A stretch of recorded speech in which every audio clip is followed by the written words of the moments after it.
بخصوص الخبر الذي نشرته بالأمس والمتعلق بإنهاء مهام قائد الأركان نائب وزير الدفاع القايد صالح، أولا أعلمكم أنه قبل نصف ساعة من الآن فقط غادر القايد صالح مكتبه في وزارة الدفاع. والقايد صالح لما وصلوا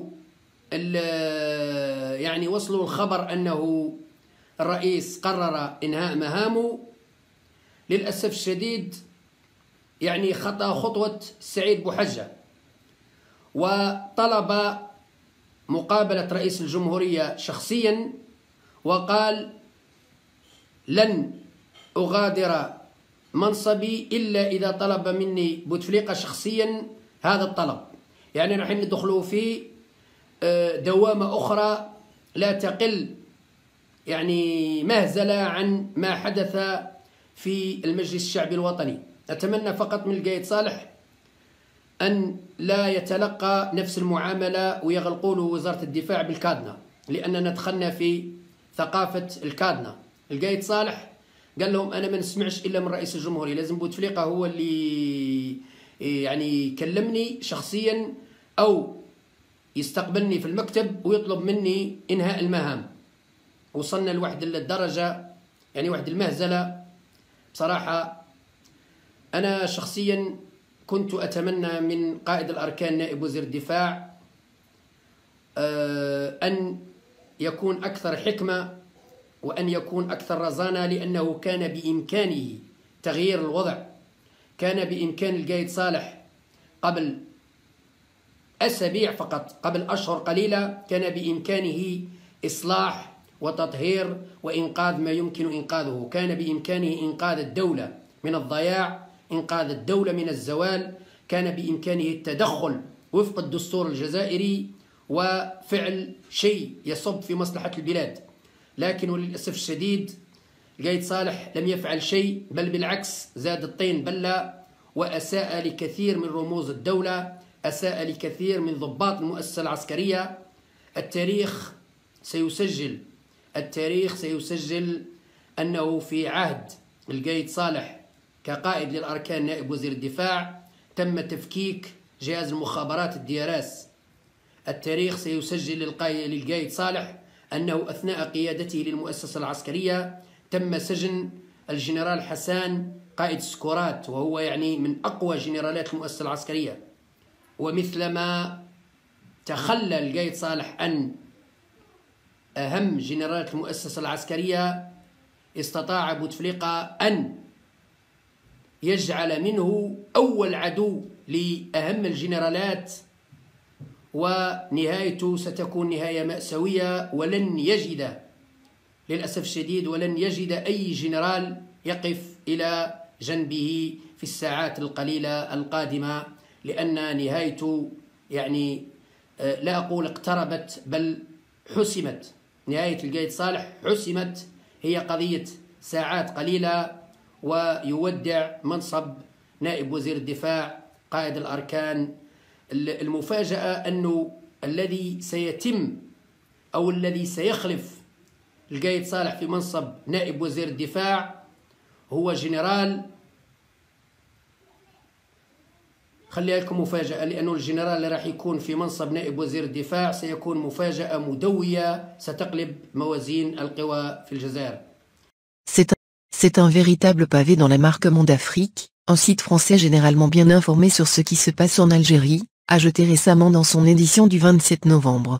Selon le site, le chef d'état-major de l'armée algérienne, le général de corps d'armée Ahmed Gaïd Salah, serait sorti vainqueur d'un bras de fer avec le clan présidentiel représenté par le frère et conseiller du président, Saïd Bouteflika. Le site français relate ainsi les derniers événements.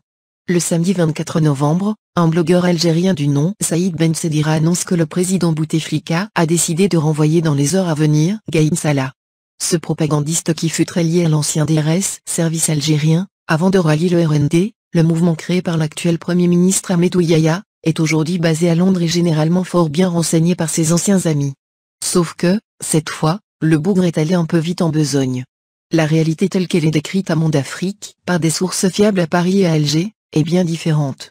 Dans la matinée de samedi 24 novembre, le frère du président, accompagné du Premier ministre, a fait savoir à Gaïd Salah que le chef de l'État souhaitait son départ. Durant la semaine qui a précédé cette rencontre, les deux clans n'ont pas réussi en effet à composer.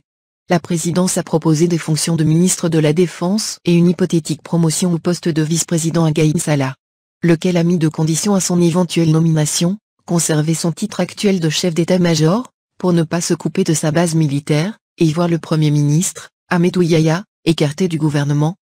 Les deux partis ne seraient pas arrivés à s'entendre. Saïd Bouteflika aurait informé Gaïd Salah du désir du président de le voir quitter son poste. Gaïd Salah aurait refusé de se plier à cette instruction. Face à l'oukase de Saïd Bouteflika et Ahmadou Yahya, la réaction du chef d'état-major fut immédiate. « Je ne démissionnerai que si le président en personne me le demande ». Et Gaïd Salah de gagner, dans la foulée, le palais de Zeralda, où réside en permanence un Abdelaziz Bouteflika à bout de force. Sur place, quelques échanges assez vifs eurent lieu entre les hommes de Gaïd Salah et les patrons de la garde présidentielle, mais heureusement sans des coups de feu qui auraient provoqué un embrasement général. Dans ces conditions qui montrent l'état de tension extrême qui règne à Alger, le chef d'état-major a pu rencontrer Abdelaziz Bouteflika, lequel, dans le grand état de faiblesse qui est le sien, lui a assuré qu'il n'avait jamais donné l'ordre de le renvoyer. Depuis la nomination de Gaïd Salah voici 14 ans, les deux hommes ont appris à cohabiter loyalement et s'apprécient. La conclusion que tire Nicolas Beau de ce événement fait froid au dos. Ces ultimes rebondissements politiques confirment plusieurs hypothèses, guère réjouissantes, sur la situation algérienne. Une poignée d'hommes, dont Saïd Bouteflika, Ahmadou Yahya et les principaux oligarques, profitent du vide du pouvoir et de leur proximité physique avec le président malade pour imposer leur vue et prêter à un homme épuisé et privé de parole des intentions qui ne sont pas les siennes. Ce qui est politiquement inadmissible, sinon moralement coupable. Deuxième certitude, la possibilité d'un accord à l'amiable entre les clans qui s'opposent paraît de plus en plus improbable. On voit difficilement comment l'élection présidentielle prévue pour avril 2019 pourrait se tenir dans des conditions sereines. Un possible état de transition, type le HCE en 1992 après la destitution de l'ex-président Chadli par l'armée, paraît une hypothèse pertinente. Le journaliste français finit son article en s'interrogeant sur le rôle joué par la France dans la crise politique et institutionnelle que traverse actuellement l'Algérie et met en exergue l'ingérence du gouvernement français qui soutient carrément le clan présidentiel représenté par Saïd Bouteflika, alliant la circonstance à Ahmadou Yahya contre l'armée algérienne. Enfin on peut s'interroger sur le rôle de la France dans les luttes actuelles de pouvoir. Une certitude, le général Gaïd Salah, qui a généralisé l'usage de l'arabe dans l'armée et préféré acheter des armes à Moscou plutôt qu'à Paris, n'a guère la cote chez les Français. Ce nationaliste ombrageux ne cherche d'ailleurs pas à améliorer son image chez l'ancien colonisateur. En revanche, Ahmadou Yahya aurait reçu à Paris, sinon un soutien franc et massif, du moins quelques encouragements, y compris dernièrement lorsqu'il a participé, le 11 novembre, à la cérémonie organisée par Emmanuel Macron pour le 100e anniversaire de la fin de la guerre de 1914 à 18. Le discours que le Premier ministre algérien a prononcé à cette occasion a été considéré chez beaucoup à Alger comme un signe d'allégeance à la France. Le maintien ou l'éviction du chef du gouvernement dans les semaines qui viennent sera un test probant de l'état du rapport de force et sur l'influence du Libs França, le parti de la France, dans l'Algérie d'aujourd'hui.